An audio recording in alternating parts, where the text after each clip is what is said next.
தாறுமாறாக தமிழகத்தில் பெய்யும் கனமழை. தென்கிழக்கு வங்கக்கடலில் உருவான காற்றழுத்த தாழ்வு மண்டலம் தமிழகம் மற்றும் இலங்கை நோக்கி நகர்கிறது. இதனால் தமிழகத்தில் பல்வேறு மாவட்டங்களில் கனம் முதல் அதிக கனமழை பெய்ய வாய்ப்புள்ளது. இதனையடுத்து ரெட் அலர்ட் எச்சரிக்கையுமே விடுக்கப்பட்டுள்ளது.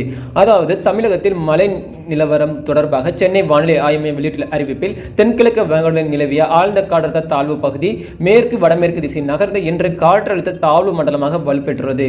கிழக்கு இந்திய பெருங்கடல் பகுதிகளை இலங்கை திரிகோணமலையிலிருந்து தென்கிழக்கு சுமார் 600 கிலோமீட்டர் தொலைவிலும், நாகப்பட்டினம் தென்கிழக்கு 880 கிலோமீட்டர் தொலைவிலும் பார்த்தீங்கன்னா சென்னையிலிருந்து தென்கிழக்கு தொலைவில் 1050 கிலோமீட்டர் தொலைவே பார்த்தீங்கன்னா காற்றழுத்த தாழ்வு ஏற்பட்டுள்ளது.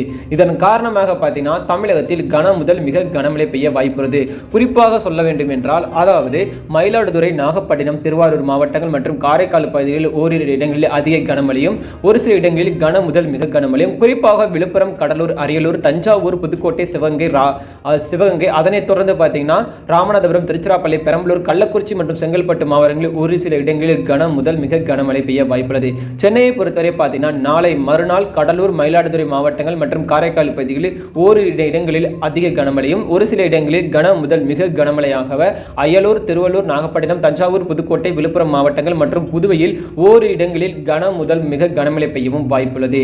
வட மாவட்டங்களுக்கு அலர்ட். 28ஆம் தேதி செங்கல்பட்டு, காஞ்சிபுரம் மற்றும் விழுப்புரம் மாவட்டங்களில் ஓரிரு இடங்களில் கன முதல் மிக கனமழை பெய்ய வாய்ப்புள்ளதால் அங்க பார்த்தீங்கன்னா அலர்ட் எச்சரிக்கை விடுக்கப்பட்டுள்ளது.